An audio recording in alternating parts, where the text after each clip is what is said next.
얼마 전에 엘리자베스 2세가 돌아가셔서 전 세계적으로 많은 이슈가 되고 또 관심을 가지게 되고 또 그 여왕을 추모하는 행사들이 많이 있었습니다. 제가 찾아보니까 1926년도에 출생을 하셔서 1952년도에 여왕으로 즉위를 했습니다. 96세까지 사셨고요. 그리고 70년 동안 여왕으로 있었습니다. 그러다 보니까 막대한 영향력을 가질 수밖에 없는 분이죠. 왜냐하면 오랫동안 통치를 했고 또 여왕이고 또 영국의 왕이니까 대외적으로 많은 영향력을 가지고 계셨던 여왕이죠. 그리고 남편 필립 공이 2021년 작년 4월 9일에 그분은 99세의 나이로 돌아가셨습니다. 그러니까 부부가 모두 장수를 했죠. 그런데 왕위를 이어받은 찰스 3세는 1948년생인데 74세에 왕이 되었습니다. 어머니가 너무 오래 장수하시고 또 일찍 여왕이 되었기 때문에 자기가 왕이 될 수 있는 나이가 오래될 수밖에 없고 또 왕위로 재위를 할 수 있는 그 기간이 짧을 수밖에 없는 것이죠.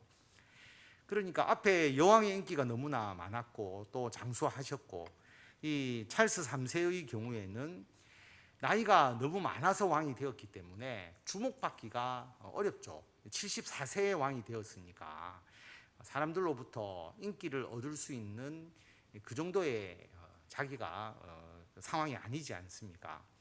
그러니까 최근에 영국에서 왕이 필요한가 이런 의문이 제기되기도 하고 또 여기에 대해서 이제 회의론도 나오게 되고 그렇다라고 합니다.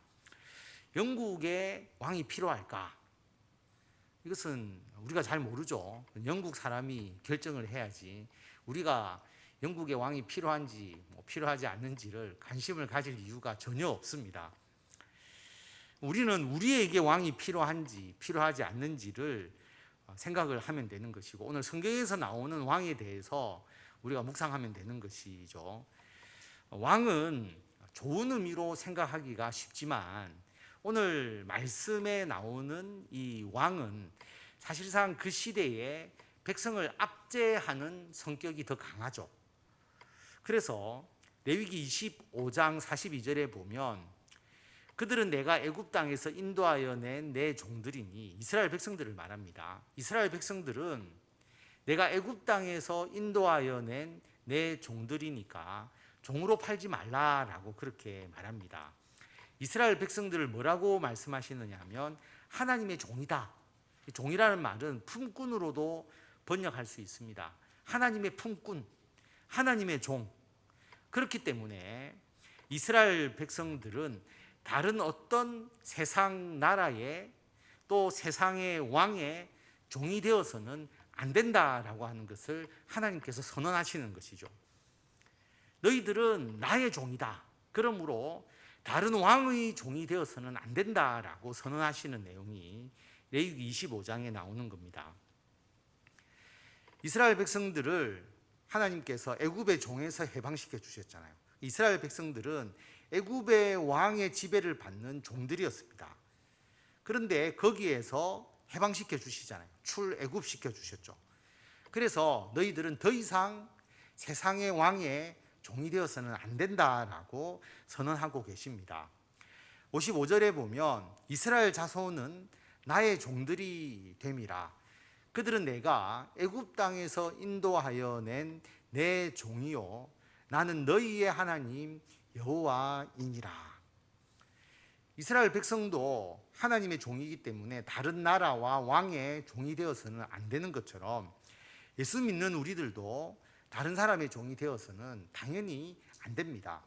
그래서 고린도전서 7장 22절에 보면 주 안에서 부르심을 받은 자들, 예수 믿는 사람들을 말하는 것이죠. 종이라도 주께 속한 자유인이다. 이 당시에는 종의 신분이 있었지 않습니까? 실제로 종이 존재했었던 시기죠. 노예도 있고. 그런데 사회적으로 그가 비록 신분이 노예든 종이든지 간에 그 사람은 주님께 속한 자유인이다, 그렇게 말씀하시고, 또 그와 같이 자유인으로 있을 때 내가 노예나 종이 아니라 내 신분이 자유인이라고 할지라도 예수 그리스도를 믿는 사람은 그리스도의 종이다, 이렇게 말씀하고 있는 것이죠. 굉장히 좋은 그리고 중요한 내용을 말씀하고 있습니다. 그러면서 이어서 뭐라고 말씀하시느냐 하면, 너희는 값으로 사신 것이니 사람들의 종이 되지 말라. 우리 그리스도인들은 예수님께서 우리를 값주고 사셨다, 그러므로 사람들의 종이 되어서는 안 된다라고 하는 것을 말씀하고 있습니다. 우리가 지금 시대에 우리나라에서 공식적으로 우리가 종으로 살아갈 수는 없죠. 종이 없습니다. 존재하지 않죠. 그런데 그 종의 의미, 어떻게 보면 품꾼의 의미, 월급을 받거나 일당을 받거나 돈을 받고 일하는 사람, 또 어떤 측면에 보면 갑과 을, 계약을 주도하는 사람과 계약을 받는 사람, 갑과 을의 관계. 우리 사회에서 그런 관계를 벗어날 수가 없잖아요. 항상 갑이 있고, 그러나 나를 고용하는 사람이 있고, 나에게 권력과 영향력을 행사하는 사람이 있는 세상에서 우리가 살아가고 있습니다. 그래서 예전과 같이 비교를 해보면 마치 종과 같은 신분을 가지고 살아가는 그런 사람들이 있죠. 사회적 약자 있습니다. 분명히 있죠. 그런데 오늘 말씀을 보면, 너희는 사회적으로 종과 같은 존재 신분이라 할지라도 너희들은 주께 속한 자유인이다, 그렇게 말씀하고 있죠. 우리가 종과 같은 자가 되어서는 안 된다라고 하는 겁니다. 종이 뭐냐 하면 어디 얽매여 있는 거죠. 내 생명을 좌우하는 권력이 있으니까 그 권력에 내가 굴복하는 것. 좀 쉽게 예를 든다면, 내가 진급을 하고 싶은데 내 진급을 좌우하는 사람이 있다고 하는 거죠. 인사권자가 있는 겁니다. 그러니까 진급하기 위해서는 인사권자에게 내가 굴복할 수밖에 없지 않겠느냐, 그의 비율을 맞춰야 되지 않겠느냐, 이렇게 생각하는 것, 이것도 종과 같은 행동이라고 볼 수가 있는 것이고요. 또 내가 성공을 하려면 나의 성공을 좌우하는 힘 있는 자에게 굴복해야 된다, 이런 생각을 가지기 쉬운데, 오늘 말씀은 우리 그리스도인들이 그렇게 되어서는 안 된다라고 말씀합니다. 왜? 우리는 하나님의 종이기 때문에, 하나님의 품꾼이기 때문에, 하나님께 속한 자고, 우리에게 급료를 주시는 분은 우리의 사장이 아니라 하나님께서 나에게 급료를 주시는 것이고, 나를 진급시켜 주시는 분은 내 인사권자가 아니라 하나님이 나의 인사권자이고, 하나님이 내가 잘 되도록 해주시는 분이시다. 그래서 나는 하나님의 명령을 따르겠다라고 고백하는 겁니다. 이게 설교를 통해서 그냥 말로만 하면 굉장히 간단한 것처럼 보이지만, 이게 경험을 해보면 실제로 절대로 간단한 일이 아닙니다. 제가 예전에 직장인들, 사업하시는 분들이 중심이 된 기독교 모임에서 지도 목사를 한 적이 있거든요. 근데 거기에 아침에 새벽기도 마치고 제가 가서 1시간 동안 일주일에 한 번씩 계속 제가 말씀을 나누고 그 모임을 인도했습니다. 그런데 거기에 자동차 딜러 하시는 분이 있었거든요. 그래서 그분이 그 모임에서 이런 자기가 고민하는 것을 털어놓았습니다. 뭐냐 하면, 전시용 자동차, 우리가 매장에 가면 전시해 놓은 차가 있잖아요. 그 차를 이제 팔아야 될 시점이 되었는데 살 사람이 나타난 거예요. 그래서 고민되는 게 뭐냐 하면, 이게 전시차라는 것을 고객에게 알릴까요, 알리지 말까요? 이게 서류상으로는 하나도 흔적이 남지 않는답니다. 고객은 이게 새 차인 줄 알고 살 수 있는 거예요. 그런데 파는 사람만 알 수가 있는 거죠. 그래서 새 차와 똑같고 뭐 기능도 문제가 없고 아무런 문제가 없이 전시만 해놓은 차기 때문에 그것을 이야기하지 않고 팔 수도 있겠지만, 제 생각에는 그래도 고객에게 전시차라고 하고 운행을 한 것도 아니고 사람들이 본 것밖에 없으니까 이런 기회에 값싸게 사는 것이 훨씬 더 좋지 않습니까? 그렇게 이야기하면서 권유해라. 속여 파는 것은 그래도 좀 아니지 않느냐. 나중에 혹 알게 되었다면 당신에 대한 신뢰가 깨어지지 않겠느냐. 그렇게 이야기를 했습니다. 그런데 나중에 이야기를 들어보니까 못 팔았대요. 전시차라고 하니까 그 고객이 그럼 안 사겠다라고 한 거예요. 사람이 전시차에 대한 인식이 안 좋다는 거잖아요. 그 말은 결국 속여서 팔아서도 안 된다는 거죠. 왜냐하면 상대방이 그걸 원하지 않은 것이었는데 그것을 몰래 팔면 안 된다라는 결론이 사실 나온 거예요.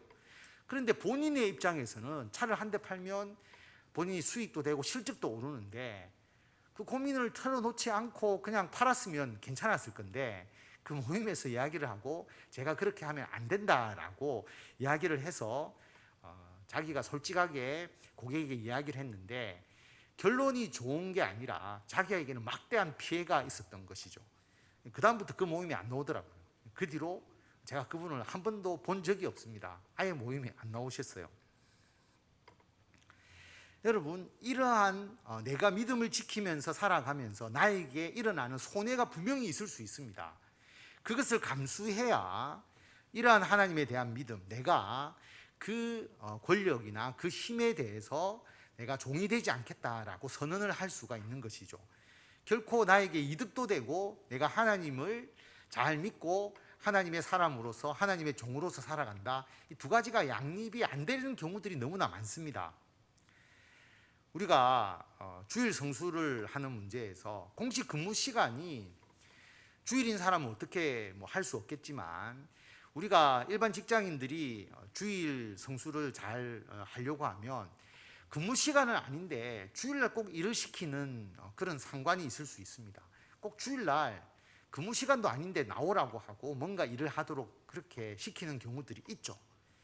왜냐하면 그 본래 하던 일 또 그 시간 외에 추가적으로 해야 될 일들을 그렇게 시키는 경우들이 많습니다. 지금은 거기에 대해서 많이 규제도 하고 또 나오면 임금도 더 줘야 되고 해서 규제를 하지만 예전에는 그게 아니잖아요. 나오라 하면 나가야 되는데 공식 근무 시간이면 사실 우리 그리스도인들이 근무 시간이니까 열심히 일을 해줘야 되지만 그런 경우가 아닐 때에 상관이 일 때문에 나와라고 했는데 자, 제가 주일날 예배 드리러 가야 돼서 예배 드리고 가겠습니다 라고 그렇게 이야기를 하고 예배 드리고 갈 수 있느냐라고 하는 문제죠. 왜냐하면 상관이 나의 인사고과를 평가를 하는데 내가 그렇게 하지 못했을 때 과연 내가 진급이나 또 회사 생활에 어려움이 있지 않을까 그런 생각을 하게 되면 절대로 상관이 주일날 나오라 할 때에 내가 예배를 드리기 위해서 가지 못하겠습니다. 예배 마치고 가겠습니다. 소리를 할 수가 없죠. 저희 가정이 그 예수님 안 믿는 친척들이 있잖아요.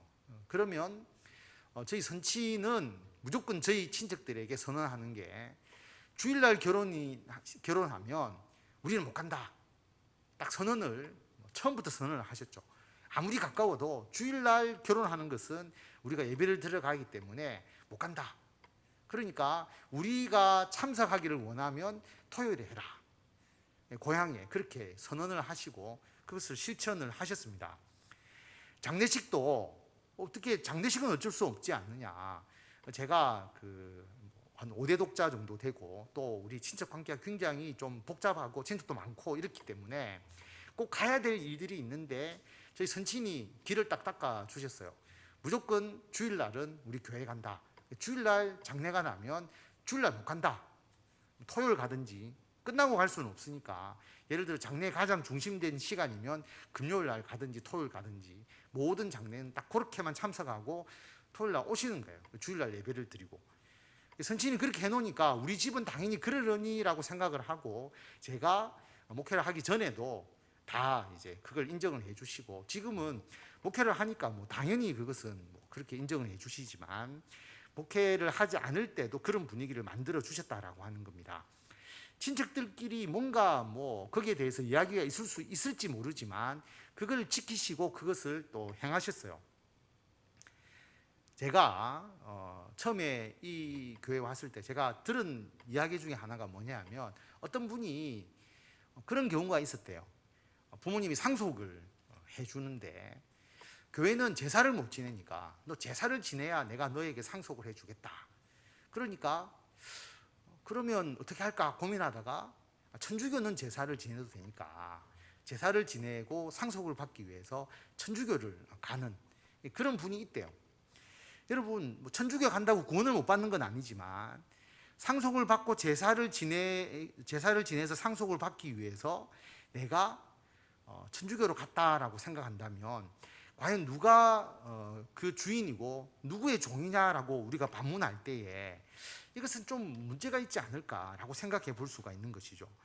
우리가 하나님의 종이라고 하는 의미가 뭐냐 하면 어떤 상황에도 그 누구도 내가 판단하고 내가 결정하는데 관여해서는 안 된다라고 하는 것입니다. 그렇게 선언할 때 이게 나는 하나님의 종이라고 이야기할 수 있는 거죠. 여러분 우리가 뭐 회사의 원칙을 깬다든지 또는 우리가 회사의 규칙을 따르지 않는 그게 아닙니다. 우리가 법도 지키고 회사의 여러 가지 프로그램을 다 하지만 그럼 우리가 모두가 지켜야 되는 거잖아요. 근데 그 외에 내가 판단해서 이것은 내 신앙과 걸림돌이 되는 부분들이 있다면 나는 그것을 거부하고 나는 하나님의 뜻 안에서 하나님의 명령대로 살아가겠다라고 하는 그 선언, 이게 굉장히 중요한 것입니다. 그래서 제가 왜 공부를 하고 또 공공기관 쪽으로 제가 진로를 계속 결정해 갔는가라고 하는 것을 뒤돌아보니까 아무래도 공공기관이 민간기업보다는 그런 부분에서 좀 자유로움이 있잖아요. 민간기업은 사실 제가 경험한 이 공공기관보다 훨씬 더 개인의 자유를 주지 않잖아요. 조직적인 문화가 더 강하지 않습니까? 그래서 그런 문제로 제가 고민을 많이 했고 제가 그것을 실천하는 방향으로 기도하면서 나아갔을 때에 뒤돌아보면 저는 공공기관이고 연구원이기 때문에 특별히 또 그런 부분도 있지만 한 번도 저는 하나님의 종으로서 우리가 하나님의 말씀, 하나님의 뜻 가운데서 내가 행하는 그 길, 내가 원해서 가는 그 길에서 그 누구도 내 결정에 강제적으로 개입한 적도 없고 그것을 제가 용인한 적도 없이 목회하기 전부터 살아왔다라고 저는 분명하게 말할 수가 있습니다. 또 그게 가능했던 게 참 하나님께서 그때는 몰랐는데 돌아보니까 제가 몇 번 말씀을 드렸지만 고등학교를 1회로 제가 들어가서 졸업을 하다 보니까 고등학교 선배가 아무도 없어요. 제가 이제 1회거든요. 제일 높은 선배거든요. 우리 남자들의 사회에서 고등학교 1학년, 고등학교 1회라고 하는 것은 엄청난, 제가 선배의 도움도 받지 못하지만 제가 누구의 간섭을 받을 필요가 없는 그런 삶을 대학교 때부터 그 이후로 계속 이어올 수 있었다라고 하는 겁니다. 우리들의 삶 가운데서 이러한 갈등 속에서도 우리가 하나님의 종으로서 살아가는 것이 굉장히 중요하기 때문에 하나님께서는 이스라엘 백성들에게 너희들이 어떤 종도 되지 마라. 하나님께서 우리에게 자유를 주셨다. 예수님께서 우리에게 자유를 주셨다. 성령 안에서 우리가 자유롭다라고 하는 겁니다. 여러분, 성령 안에서 자유로운 게 뭘까요? 그죠? 우리 교회가 주는 자유로움. 지난번에 성경 공부할 때 그 이야기가 잠깐 나왔거든요. 주일날 성경 공부할 때 제가 설교는 미리 제목하고 내용이 다 정해졌는데 성경 공부할 때 그 이야기가 있더라고요. 우리 교회는 목사님 좀 너무 자유로운 것 같은데 좋은 점도 있지만 안 좋은 점도 있는 것 같습니다. 그렇게 어느 한 성도님들이 이야기를 하시더라고요. 맞는 말이죠, 그죠? 좋은 점이 있고 안 좋은 점이 있어요. 자, 그럼 좋은 점이 뭐냐 하면 성령 안에서의 자유로움. 우리 교회는 성령 안에서의 자유로움이 있다. 그렇죠? 여러분들에게 누가 뭘 하라, 강요하거나 그렇게 이야기하지 않지 않습니까? 성령 안에서의 자유로움이 모르겠다, 뭔지 모르겠다 하는 분이 있으면 우리 교회에서 신앙생활하면 우리 교회가 바로 성령 안에서의 자유로움이 있다. 여러분 그렇게 이야기를 하셔도 되지 않겠습니까? 그죠? 안 좋은 점은 뭘까? 안 좋은 점은 뭘까? 이런 거죠. 이스라엘 백성들이 하나님께서 자유를 주셨거든요. 분명히. 그래서 너희들 어떤 세상의 종, 어떤 왕의 종도 되지 마라. 그렇게 했는데 하나님이 주신 자유를 잘못 사용했다라고 하는 겁니다. 그 자유가 하나님을 섬기는 자유가 되어야 하는데 섬김이 없는 자유가 되었다라고 하는 겁니다. 구약 성경을 연구하신 학자로서 민영진 교수님이라고 아주 오래된 그 교수님이 계신데, 그 교수님이 사사시대를 섬김이 없는 자유라고 딱 한마디로 정리를 하셨습니다. 상당히 일리가 있는 표현이죠. 사사시대는 섬김이 없는 자유다. 왜 자유라고 표현을 했냐면 사사시대니까 왕이 없잖아요. 누가 그들을 억압하거나 그 다음에 그들을 구속하지 않고 왕이 없는 자유를 허락해 주셨는데, 그 자유를 섬김이 없는 자유로서 그들이 생활했기 때문에 결국은 나중에 이 사사시대에 여러 가지 문제들, 하나님께 대한 불순종이나 이런 게 있게 되었다라는 것입니다. 그래서 오늘 말씀에 보면 그때에는 이스라엘의 왕이 없었으므로 사람마다 자기 소견에 옳은 대로 행동했다라고 하는 겁니다. 이 두 가지 측면이 있거든요. 왕이 없었기 때문에 강제적으로 억압하는 사람이 없잖아요. 자기 소견대로 옳은 대로 행할 수 있다는 겁니다. 긍정적인 측면이잖아요. 내가 하나님의 말씀대로 살겠다라고 다짐하면 어떤 억압 없이 내가 옳은 대로 살아갈 수 있는 그 자유가 충분히 있는 겁니다. 하나님께서 그런 자유를 주신 거예요. 그런데 그 자유를 하나님을 위해서 쓰지 않고 어떻게 썼느냐 하면, 이 말은 사사기에서 굉장히 부정적으로도 사용이 되었습니다. 이 말씀 사사기 17장에 나온 내용을 보면 미가라는 사람이 신상을 만들어서 신당을 세웁니다. 우상 숭배를 하는 거죠. 제사장을 자기가 마음대로 세워가지고 그것을 우상 숭배를 하는 제사장으로서 세웁니다. 굉장히 문제가 있죠. 그러면서 자기 소견에 옳은 대로 행동하였다. 자유를 주셨는데 신당을 세우고 우상 숭배를 조장하고 잘못된 거짓 제사장을 세워서 예배하게 하는 그런 측면들을 가지고 있었다라고 하는 것입니다. 또한 사사기 21장 25절에 또 똑같은 내용이 나오거든요. 그때 이스라엘에 왕이 없으므로 사람이 각기 자기의 소견에 옳은 대로 행하였더라. 레위인이 첩을 맞이합니다. 이것도 좀 이상하죠. 하나님이 일부 일처제로 만드셨는데 레위인이 첩을 맞이했는데 그 첩이 또 행음을 하고 친정으로 가버렸습니다. 그래서 레위인이 이 첩을 다시 집으로 데려오려고 친정으로 간 거죠. 처갓집으로 간 겁니다.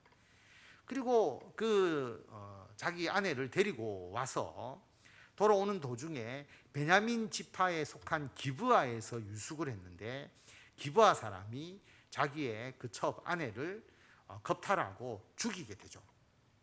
그래서 이스라엘 지파가 발칵 뒤집혔습니다. 어떻게 이런 일이 있을 수 있느냐. 그래서 베냐민 지파에게 너희들 지파에 소속된 마을이니까 그 범죄자를 우리에게 넘겨라. 우리가 처벌하겠다. 그런데 베냐민 지파가 거부하죠. 그래서 베냐민 지파와 다른 이스라엘 지파와의 전쟁이 있게 됩니다. 그래서 그 전쟁의 결과 베냐민 지파가 너무 싫은 거예요. 그래서 우리 지파들은 앞으로 베냐민 지파에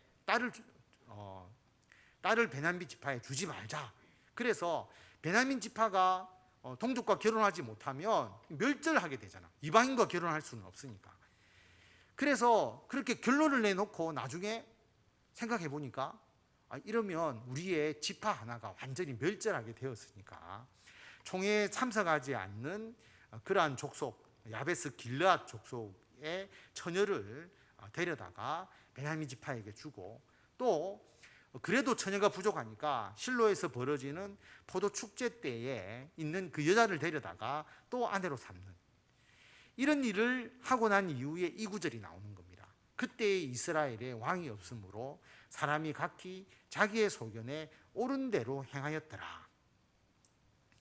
하나님께서 너희들은 나의 종이니까 어떤 세상의 종, 왕의 종이 되어서는 안 된다. 하나님께서 자유를 주셨는데 그 자유를 섬김이 없는 자유, 하나님을 따르기 싫어하는 자유, 그런 자유로 삼아버리니까 결국은 심각한 문제가 생기게 되는 것이다 라고 하는 것입니다. 그래서 하나님이 우리들에게 요구하시는 게 뭐냐 하면 너희들이 진정한 왕을 통해서 하나님의 말씀에 순종하는, 그러니까 우리가 어떠한 우리에게 영향력을 끼치는 세상의 왕 또 세상의 나라 세력들은 없다 할지라도 우리들을 올바로 이끌어주는 영적인 왕이 있어야 한다라고 하는 것을 강조하시는 것이죠. 그래서 에스겔 34장에 보면 내가 한 목자를 그들 위에 세워 먹이게 하겠다. 이스라엘 백성들을 양으로 비유하시면서 목자를 세우는데 그 목자가 누구냐 하면 다윗이다 라고 말합니다. 그 다윗이 그 양을 먹이고 양들의 목자가 될 것이다. 나 여호와는 그들의 하나님이 되고 내 종 다윗은 그들 중에 왕이 될 것이다. 에스겔서니까 다윗이 죽고 난 이후에 한참 있다 쓰여진 것인데 다윗이 다시 살아날 수는 없잖아요. 다윗의 자손을 통해서 메시아가 올 것이고 메시아가 너희들의 왕이 될 것이다 라고 말씀하는 겁니다. 그런데 그 메시아로서의 왕은 세상의 왕이나 정치적 왕과는 차원이 다른 분이죠. 그런 왕으로서 백성들을 압제하는 그런 왕이 아니라 하나님께서 그 왕을 통해서 무엇을 해주시느냐 하면, 분량이 많아서 제가 다 성경구절을 쓰지 않았지만 화평하게 해주시겠다. 악한 짐승을 그 땅에서 그치게 해주겠다. 그리고 빈들에 평안하게 거하도록 해주겠다. 복을 주겠다. 소낙비를, 아주 복된 소낙비를 내리게 해주겠다. 그래서 밭에 나무가 열매를 맺고 땅이 소산을 낼 수 있도록 해주겠다. 이방의 노락거리가 되지 않게 해주겠다. 그리고 땅의 짐승들에게 잡아먹히지도 않고 평안히 거주하게 해주겠다. 파종할 좋은 땅을 줘서 기근으로 멸망하지 않게 해주겠다. 여러 나라의 수치를 받지 않게 해주겠다. 그렇게 해주는 왕을 너희들에게 주겠다라고 에스겔 선지자를 통해서 약속을 하셨고, 이 약속대로 예수 그리스도께서 우리들의 왕으로서 이 땅에 오신 것입니다. 그래서 우리는 진정한 왕을 섬길 수 있어야 된다. 진정한 왕의 종이 되어야 한다라고 하는 것입니다. 그 왕은 이 세상도 아니고 어떤 나라도 아니고 어떤 사람도 아니고 예수 그리스도가 우리의 왕이다라는 것을 고백하고 예수님을 위해서 살아가는 우리가 되어야 하는 것이죠. 이스라엘 백성들이 예수님을 정치적 왕으로 세우려고 했지 않습니까? 예수님은 그걸 거부하셨어요. 어떤 정치적인 왕은 우리가 세상의 제도에 의해서 분명히 사람을 억압하고 사람에게 분명히 해를 끼칠 수 있지만, 예수님은 그런 정치적 왕이 아니라 영적인 왕으로서 우리들에게 하나님의 은총을 부어주시는데, 첫째는 세상으로부터의 자유를 주신다. 성령 안에서 자유를 우리들에게 누리게 해주신다. 그래서 여러분, 우리는 분명히 자유가 있어야 됩니다. 여러분이 신앙생활을 하고 있는데 내가 어떤 자유를 누리지 못한다라고 생각하면 신앙생활이 잘못된 것이죠. 성령 안에서의 자유, 예수 그리스도께서 나와 함께 하심으로 나에게 주는 자유, 더 나아가서 그 자유가 있기에 세상의 어떤 세력도 그 누구도 나의 신앙과 나의 선택에 개입할 수 없다. 나는 하나님의 종으로서 내가 자유롭게 하나님의 뜻 안에서 모든 것을 이루어 간다. 내 삶을 결정하시는 분은 오직 하나님이시다. 이것을 고백하는 자유가 분명히 우리들에게 있어야 하는 것이죠. 그래서 고린도전서 7장 22절 앞에서 읽은 말씀이지만, 우리가 신분적으로는 세상에서 약할 수가 있습니다. 우리가 그냥 하루 일당 뭐 그렇게 벌어서 살아갈 수도 있고요. 또 우리가 어떤 큰 재산이나 또는 우리가 어떤 영향력 있는 그런 세상에서 힘 있는 자가 아니고 그냥 아주 평범한 직장인일 수가 있어요. 우리가 부르심을 받은 자로서 그런 세상의 지위를 가지고 있다 할지라도 우리는 주께 속한 자유입니다. 그리고 우리가 그 자유를 누리고 또 세상에서 어떤 권력도 가지고 힘이 있다 할지라도 우리는 그리스도의 종이다. 그래서 우리는 자유인, 세상에 대해서는 자유인이고 예수님에 대해서는 종인 삶을 살아나가는 것이 우리들의 삶이다. 그래서 왜냐하면 우리는 예수님께서 값으로 사신 자이고 사람들의 종이 되어서는 안 된다라고 하는 겁니다. 그래서 24절 말씀, 형제들아 너희는 각각 부르심을 받은 그대로 하나님과 함께 가라. 우리가 부르심을 받은 대로 하나님의 일을 하고 하나님과 함께 거하는 겁니다. 그래서 여러분, 세상의 왕은 필요 없다. 우리들에게 자유를 분명히 주셨다.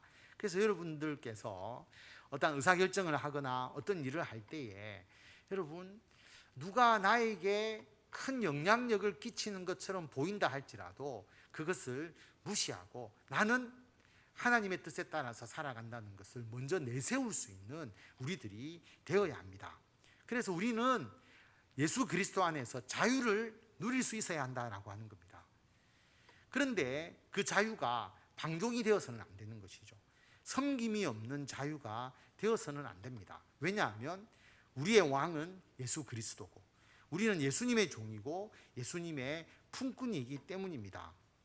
그래서 우리 교회는 성령 안에서 진정한 자유가 있는 교회가 되어야 하는 것이고, 당연히 우리는 그런 자유를 누려야 되고, 우리가 누구의 어떤 구속이나 또 누구의 어떤 억압이나 어떤 제도나 또 규칙과 이런 것에 의해서 우리가 움직이는 그런 사람은 아닙니다. 그런데 여러분, 우리가 분명히 기억해야 될 것은 우리는 그리스도의 종, 하나님의 종이다. 그 종으로서 우리가 하나님의 일을 여러분들이 하나님의 뜻에 따라 행하는 것입니다. 그렇게 행할 때에 누구의 명령에 의해서 하는 것이 아니라 여러분이 기도하고 여러분이 하나님께 예배드리고 하나님의 말씀을 묵상함으로써 여러분에게 주시는 하나님의 뜻을 여러분이 받는 것이죠. 그래서 여러분이 그 길을 찾아가는 겁니다. 자유롭게 그 일을 하는 겁니다. 그런데 누가 명령하지 않아도 여러분이 영적으로 깨어 있어서 기도하고 예배드리고 하나님의 말씀을 묵상해서 나아가면 모두가 그리스도의 종으로서 하나님의 일들을 지혜롭게 모든 것이 협력하여서 행할 수 있게 되는 겁니다. 일사불란하게 움직이지 않는 것처럼 보이지만 여러분은 성령에 따라서 움직이게 되고 하나님의 거룩한 일을 행할 수 있게 되는 것이거든요. 그래서 오늘 말씀을 생각하시면서 이 왕이 없으므로 자기의 소견대로 행하였다라고 하는 이 말은 세상에 억압 없이도 내가 뜻하는 바를 내가 이룰 수 있는 긍정적인 측면이 있습니다. 그것을 활용하시고, 그러나 그것이 너무 지나치게 되면 섬기는 종으로서의 삶을 살아가지 않고 이것을 자기의 방종으로 그렇게 자유를 허비할 수 있다는 것을 기억하시면서 우리는 그렇게 되지 아니하고 우리들의 교회의 모든 일들이 모두가 자발적으로 성령 안에서 열심히 하나님의 일을 행하셔서 우리가 연합하여서 아름다운 우리가 복음의 열매 그리고 하나님의 나라의 귀한 열매를 거두어야 하는 것이고, 세상에서도 세상의 어떤 영향력이 우리들에게 임하지 않도록 여러분께서 믿음을 가장 최우선으로 모든 일을 하시되 혹 손해 나거나 어려움이 있다 할지라도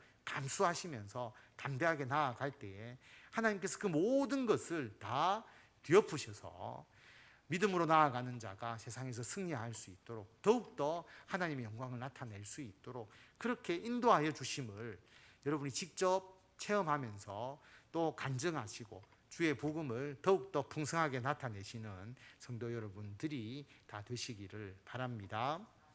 기도하겠습니다.